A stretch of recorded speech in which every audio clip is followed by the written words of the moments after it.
but I did record the other one, Lance. And certainly from now onwards, it's going to be recorded. Thank you for reminding me. And I'm sorry about that. All right.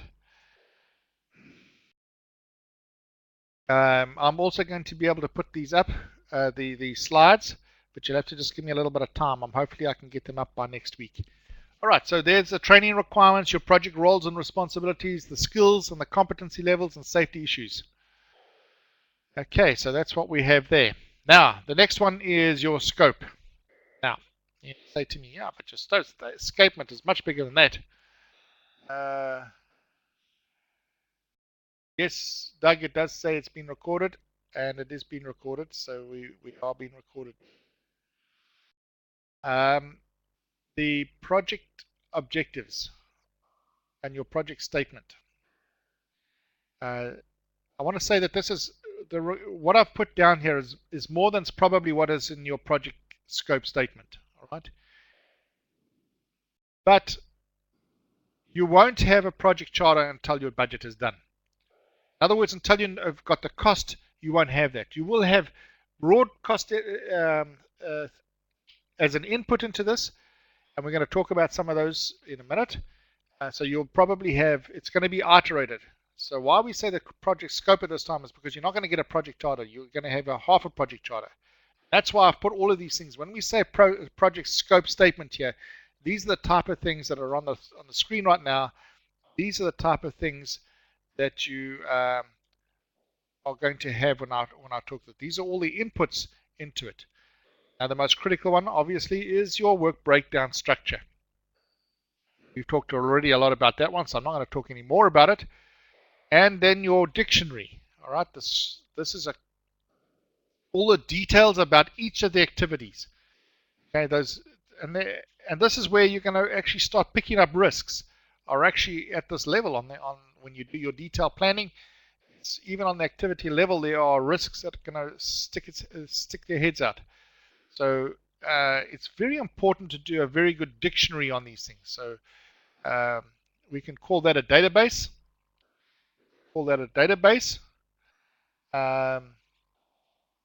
Of all the type of information that you would need to do this project in their work breakdown dictionary. And then there's the project management plan, which is incomplete at this stage. It'll only be complete once you've done the full thing. So here are some of the things that are in there. Now that's why I'm going to put up these things as there so that you can read them. It's not that they're not in some of your other documentation already. I just want to make it just a little bit easier for you to do it. This is the first time you've actually seen it up. So here are some of the things that are going to come and form part of your project management plan. So these are some of the things that you're going to see that require it. Your project life cycle, your project phases, your management review issues, dependencies and interaction of processes with one another, methods of executing the work. So all those should be there. Now, we're back to this one. What we want here are the tools and techniques. So let's have a look at the tools. Now, your Untitled estimating is a top-down estimating. Now, why it's right on top here is because it's top-down. Now, what is it? It's actually taking another similar project, breaking it down, and transferring those costs to your project. Now, you're only going to do this in your initiation phase. It's highly unlikely that you're going to do this kind of estimating in your detailed planning phase. Okay, but it does depend on how complex your project is, which brings me back to page 48 of your project management book. You can see that, but in a large project, you will only use this kind of estimating in your project initiation, where you want to get some feel for how this project, what the project would cost. Right, so it is an inaccurate method to do and not always used in detailed planning, and it's not always used on bigger projects from that perspective. But the other one that we're going to do is we're going to get resource costs and cost rates, which we're going to get published from vendors. They're going to give us resource costs. Probably a lot of material costs will come in catalogs, and certainly If there are hourly rates or weekly rates for labor, those will be there, and they're probably published. So we will be able to get them from the vendors if they do that. Now the second one, or the third one that we're coming to, is the bottom-up estimating. Now that's estimating in detail every single activity. So every activity has both the human cost or the labor cost and the material cost. And we start from the bottom, we start from the activity level, and we build them up, and we accumulate them into milestones, and that's called bottom-up estimating, and it is the most accurate one or method. Now that we get the parametric estimating method. I used this example. I think I'll use it again. When I started my life out as a working person, I started in the telecommunications industry, and the first thing we had to do was build cable routes, underground cable routes that needed planning. And how we planned a lot of those routes is that we took a cost for labor per 100 meters, and we took a cost for material per 100 meters. Right? It was very easy then to be able to estimate, right? So if for every 100 meters it costs $1,000, then for every kilometer you can work out the cost, and that's called parametric estimating. And then we had a lot of tables like that, and it used to actually simplify our estimating. That's what you can do, is to draw up tables. If you know it's going to cost so much, it's going to cost much more, or a similar. It's an arithmetic progression. Now that you have to be a little bit careful with. Let's say, for instance, we got the contract to tile a new hotel which has 1,000 rooms. All right, and let's say it's going to cost us $700 to do each room. So we're going to tile out each room. Each room we're going to do is going to cost us $700. Okay, that's both the labor and the material cost. Now, am I going to just add that up and put it right throughout the 1,000 rooms? Well, if I was a project sponsor, I would query that immediately. Because two things are going to happen. When you start estimating a cost, you're not going to get a very accurate figure before you've placed an order or you've gone out for tender for an order, for example. So your material cost is most likely not going to be as accurate as that. So you could get some costing from there. You can get some indicative later material costing. But I can assure you, if you went to a supplier and said, hey, I want to do 1,000 rooms of this, you're going to get a better price. The same thing is going to happen with labor. It's called learning experience, all right? If you have a learning curve, you're going to be able to cut down on the labor costs very effectively within your first few. And it's going to get better and better as you learn and become better at laying your tiles as you go through. But there is a break point where you're not going to improve anymore. However, that's why you cannot do always a parametric estimating. We have to weight it and effectively be careful that we don't just use arithmetic progressions just to estimate costs. We need to take the learning experience into account. The other one is a fixed budget estimating. Now, this often happens in high-risk projects that you don't know the outcome, the complete outcome. In other words, let's take a phased project. All right? And this phased project, each phase is dependent on the other one. Now, what you would do in fixed budget estimating is that you divide up the costs over all the phases. But you cannot estimate in detail the final phases when the preceding phases are not being planned in detail. So you need to plan each phase in detail, and each phase is going to have a set budget. So you've broken down the budget into phases. The problem is that these type of projects, you can't estimate the next phase until the previous phase is done. Now, I've had a few of those projects, especially where you are implementing complex information technology systems. Often the second phase has to wait for the first one so that you can plan it effectively, especially in development. Right, so that's fixed budget estimating. Now we're going to skip the project management one and we're going to go straight down to the vendor bid analysis. Now there is a caution I want to talk to you about this one. I can always remember planning. When I first started planning and I was taken to the planning office and the engineer took us out for a little joyride and he gave us all the problems where people had estimated badly. Now if you're estimating a project, you've got a good work breakdown structure. It reminds me of this story where this cable route was going to be was planned, but the planner never went and took a proper survey. And when he got out there, and the contractors came along, and they'd suddenly discovered that there was a dam right where the cable route went, you can guess what happened. What happens is when you have a bid from a vendor, that bid is going to be cut to its lowest because that vendor wants the work.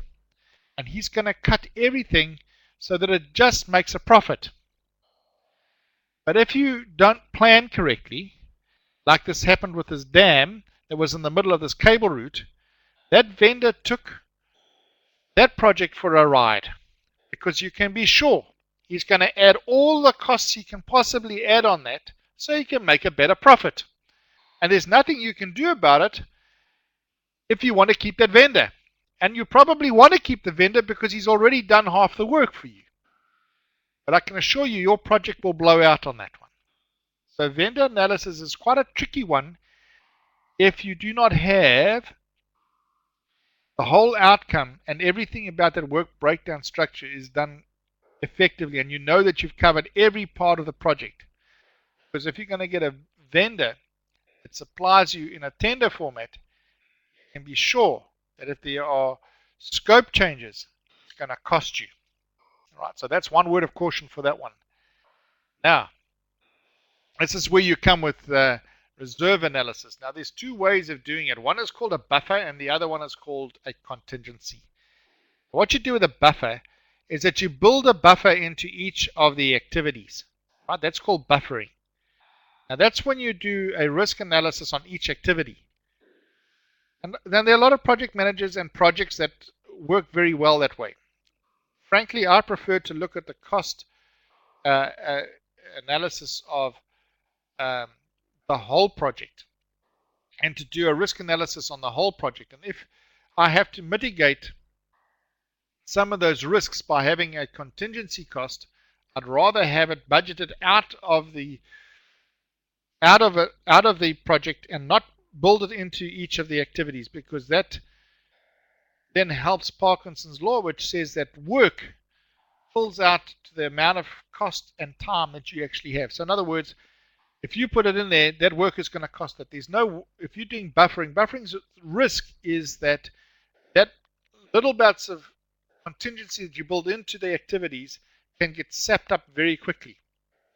It's far better to say you've got a deadline, and if something goes wrong, you've got the contingency outside of that deadline. So it's just different ways of actually managing your reserve analysis. So now we've done quite a few techniques. But one thing I want you to remember is that you should not ever underestimate the cost of quality. And you need to take the total cost to produce that product. In other words, the supporting costs that go to do it. And one of them is your project. One of them is your quality.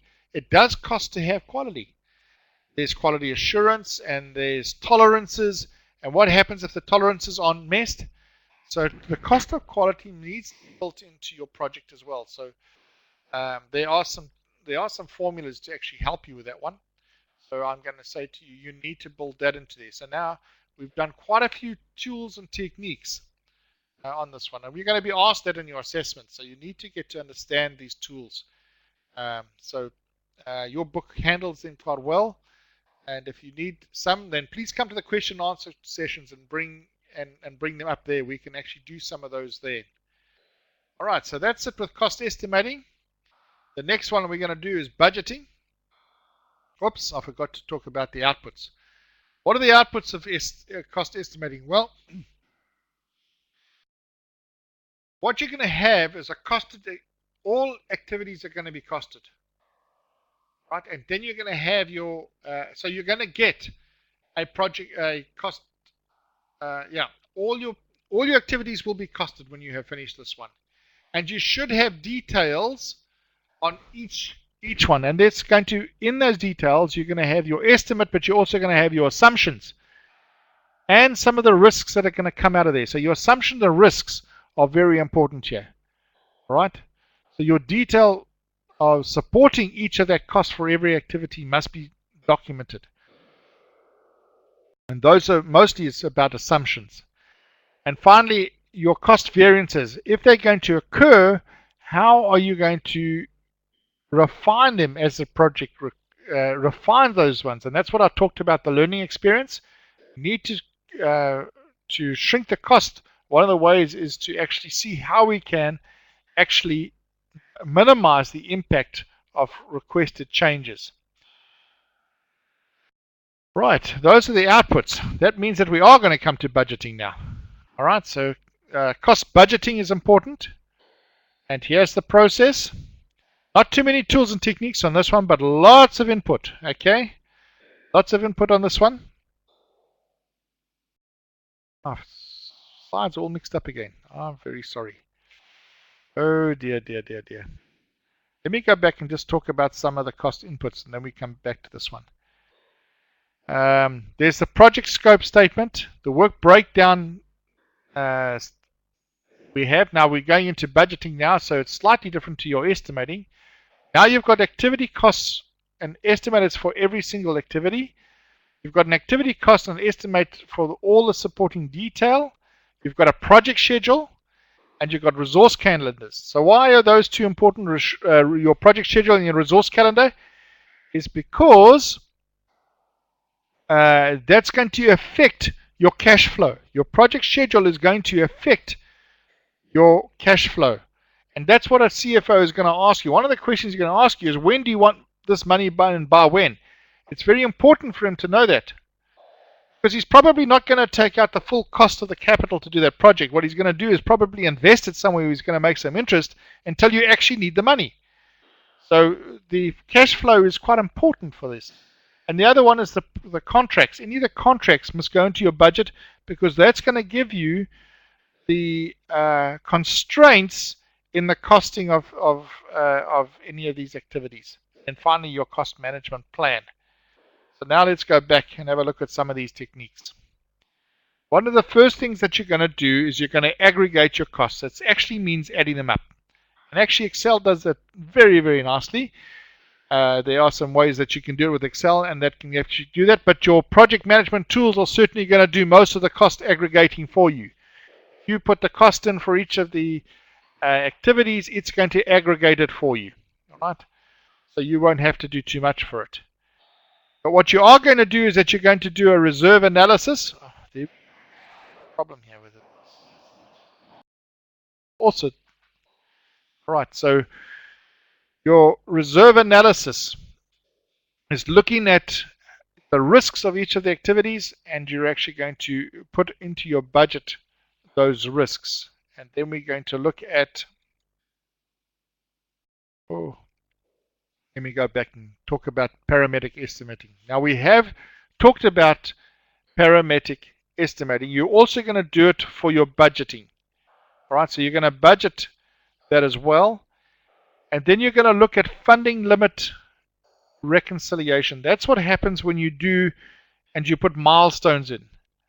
Your milestones are going to look at, it gives you an opportunity to look at your costs on a project per milestone. And that way you can actually look at how far and what you're going to do. So it's going to be a tool that you're going to use later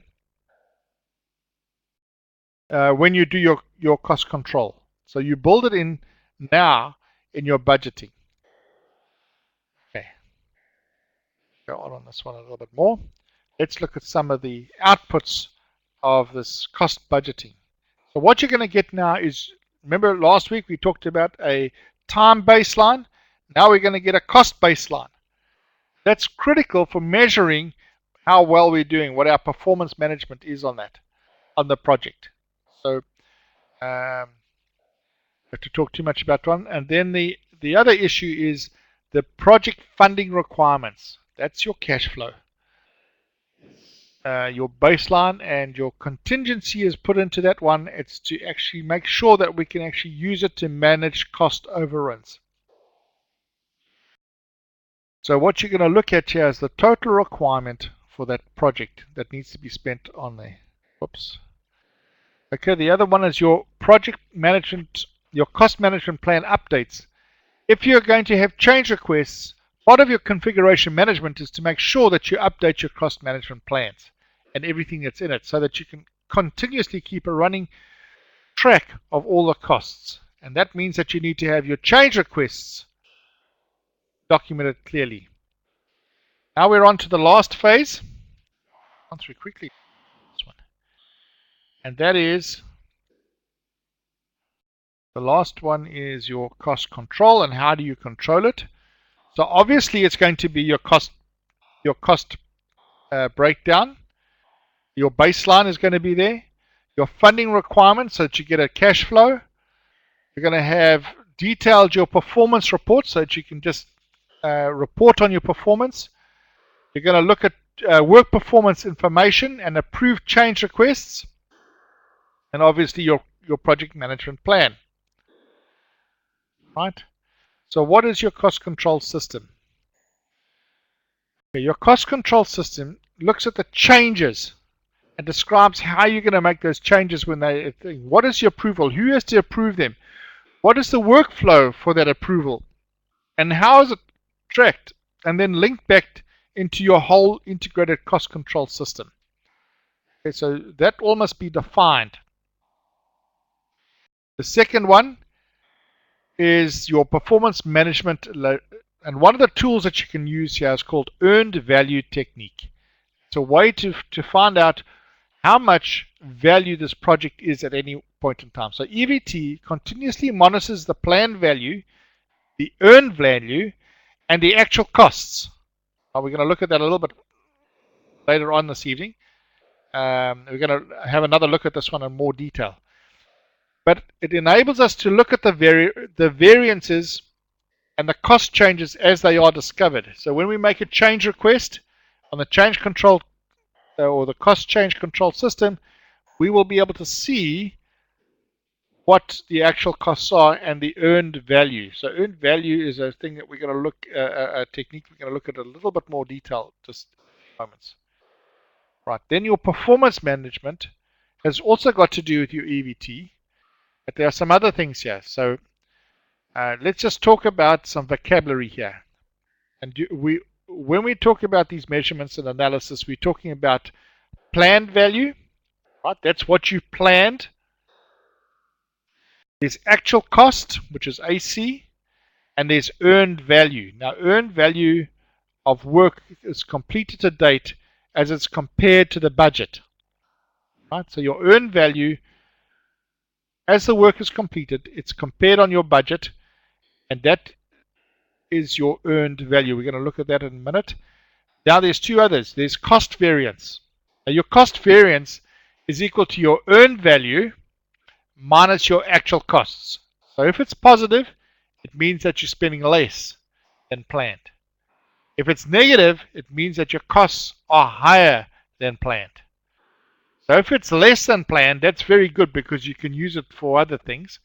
Or maybe your sponsor wants to keep it back and you've done it under cost, which is very good. Most people like to see their costs come out or less what they scheduled it. Then you've got scheduled variance. And if it's negative, it means that you are behind schedule. Right, so if your scheduled variance is equal to your earned value minus your planned value, so that's your scheduled value, and if it is negative, it means that you actually are behind schedule. So that's some of the costing techniques in your performance measurement analysis. Then there's forecasting. Now forecasting is the information that you gather to date and the estimates of future conditions. So you're going to try and predict now what's going to happen in the future. two ways that we can do it. There's two types of techniques. The first one is an estimate to complete. This tells you how much it will cost you to complete all the work remaining for the scheduled, or all the scheduled activities, or the work breakdown structure components of the project. So at this point in time, what's it going to cost you to do the rest of it? All right, that's forecasting. So it's an estimate to completion. And you're going to be able to use the values. So it's not only your planned one now, but your actual costs are going to actually help you in your forecasting. The other one is an estimate at completion estimates. In other words, your forecasts are going to not give you the one right now. It's going to tell you when you get to the end of the project, this is what it's going to cost. All right, so that's your estimate at completion. So what's it going to cost me by the time I get to the completion? Right? Now, normally you examine your milestones, and and there'll be a regular evaluation of that. Depending on the size of the project, it might be a monthly project meeting, or it might be a monthly, or it might be a weekly project meeting. But your review takes place normally in a meeting. And what happens is that once you've had your project meeting, you normally take that and escalate it to the project board. So your sponsor has to get the answers for variances that you've made and change requests, and that's going to go to the sponsor or the project board, where they're going to take more. So these are performance reviews that are taking place regularly.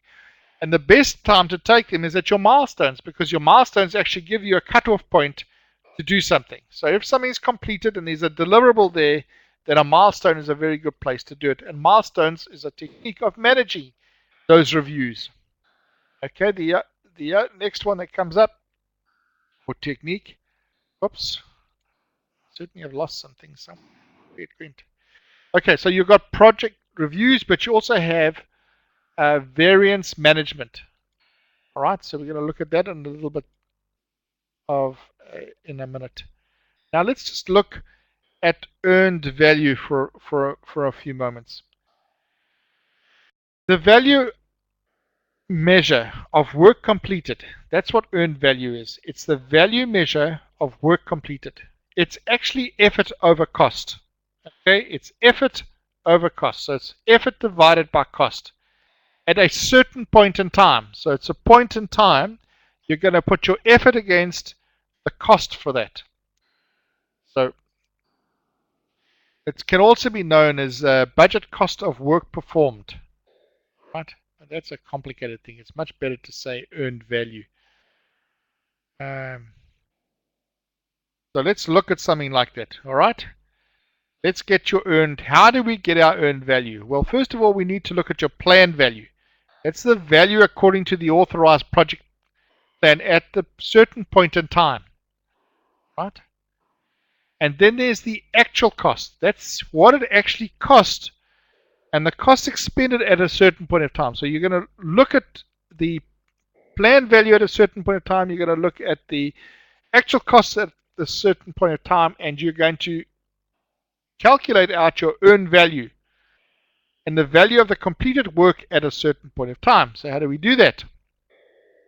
Well, here's how we chart it. All right. If you have a look at this particular chart, your earned value is less than your planned value for two reasons.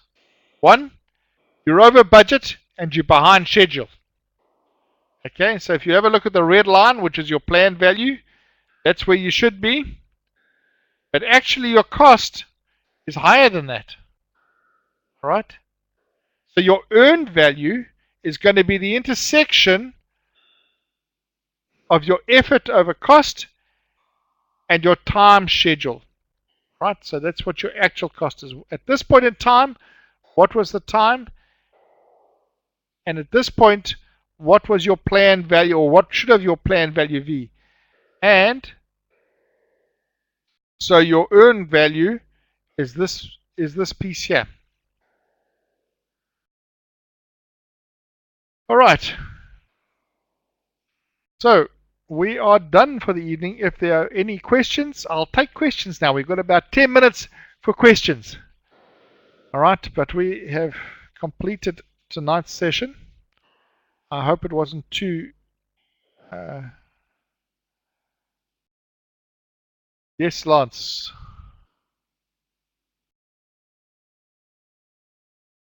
Can you speak, Lance? Yeah. Try.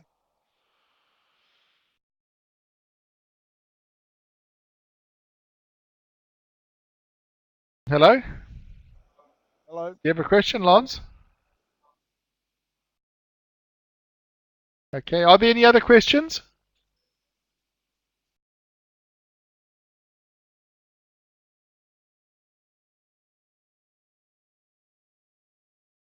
Yes, EVT.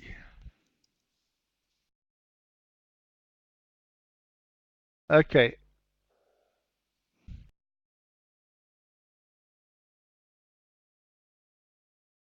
I'm not sure what you wanted there. Did you want to know what EVT means?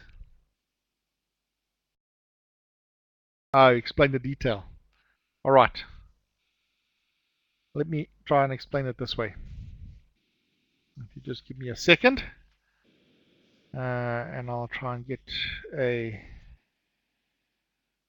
screen up.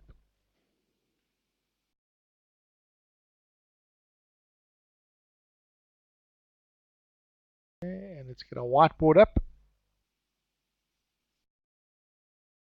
All right. Now let's try and get a calculation of EVT.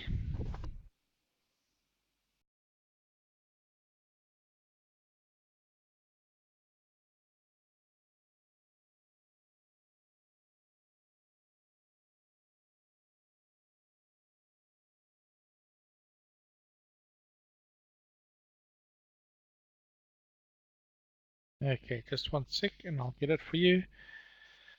So, we call this earned value management. All right, so let's have a look and see how we would get it. Okay. The first thing that we're going to have, if I had a chart, okay, remember this is cost and effort over here. So we have cost over effort, okay, and effort being how much work or your man hours, for example, would be cost over effort. All right, so for every man hour we would have something, and down here we would have your costs. Okay, so your planned value might be a particular place. So you've planned your, let's take this for a milestone, right? And let's say that your planned value was somewhere around here. Oops. Okay, so your planned value was here. If this is your cost, right? So what we want to do is we want to take a cost. That's for your total project. So that's the planned value.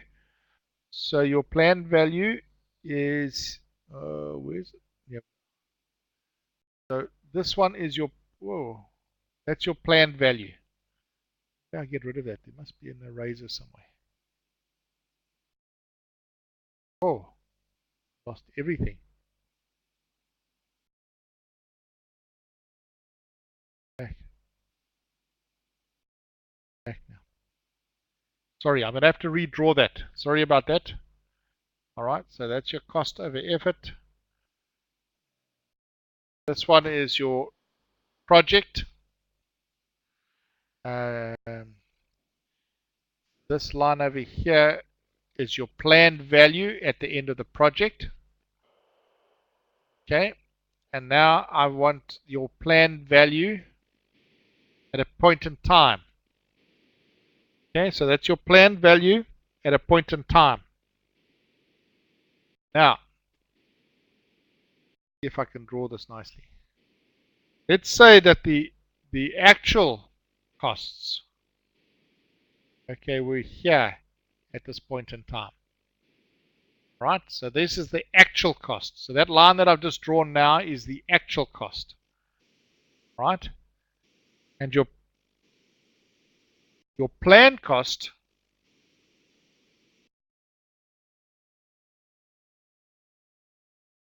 should be here. Oh, what have I done now?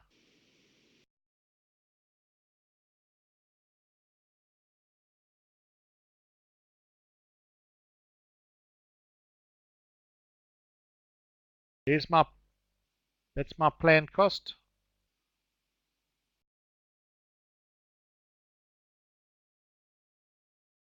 Take this one out as well.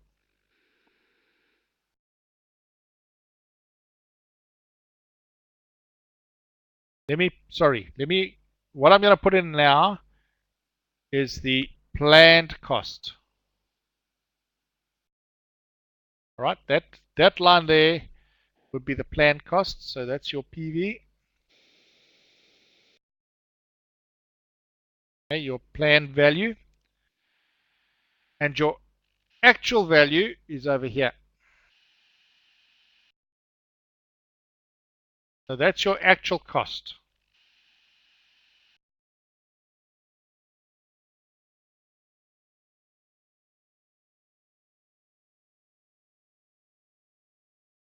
That's your actual cost. Your planned or earned value, your EV, is going to be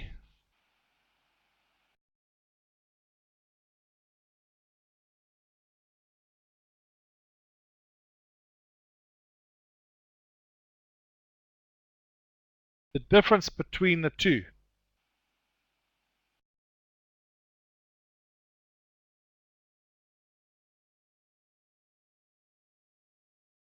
Right? So your EV will never be greater, your earned value will never be greater than your authorized planned value. So it's always going to be less than that. All right? I think the best thing for me to do here, so your EVM, so how am I going to get this?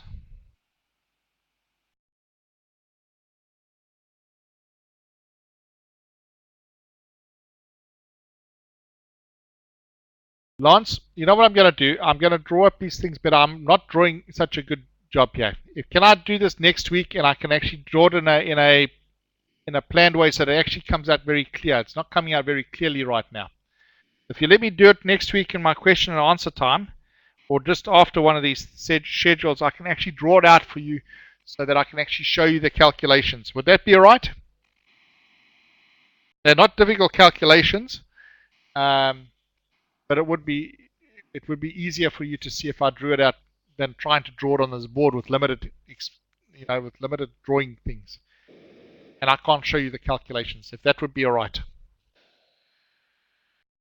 Okay, Lance is happy with that. I hope you others are also happy. Are you also happy if I did this, do these calculations next week during the question and answer time? Okay, I will do that. I will actually do the formulas and give you the formulas, and we'll actually go through the cost and break it down. That'll be better. Okay. Are there any other questions? Okay, Warren's got a question.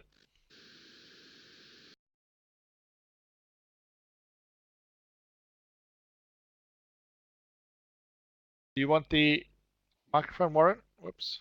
There we are. Okay. Any other questions? You going, Chris? I'm Good, right, thanks, mate. Warren. It's just right for next week. Okay. Good. Good on you. I'll have. Okay, thank you. That'll be much easier. Then I can do all of these calculations at once. I think it'll be better because, yeah. Then I can do also the other things as well, like your cost performance index and your schedule performance index and all of those as well. That's a good idea. All right, I'll do it. And why you would use them. Okay, this is going to take up I should have, yeah, okay, next week. All right, no more questions? If there aren't any more questions, then I'm going to have to say goodnight to you tonight. and I'll give you the formulas next week. Good night, Chris. Okay. Have a good night. Good night then. See ya.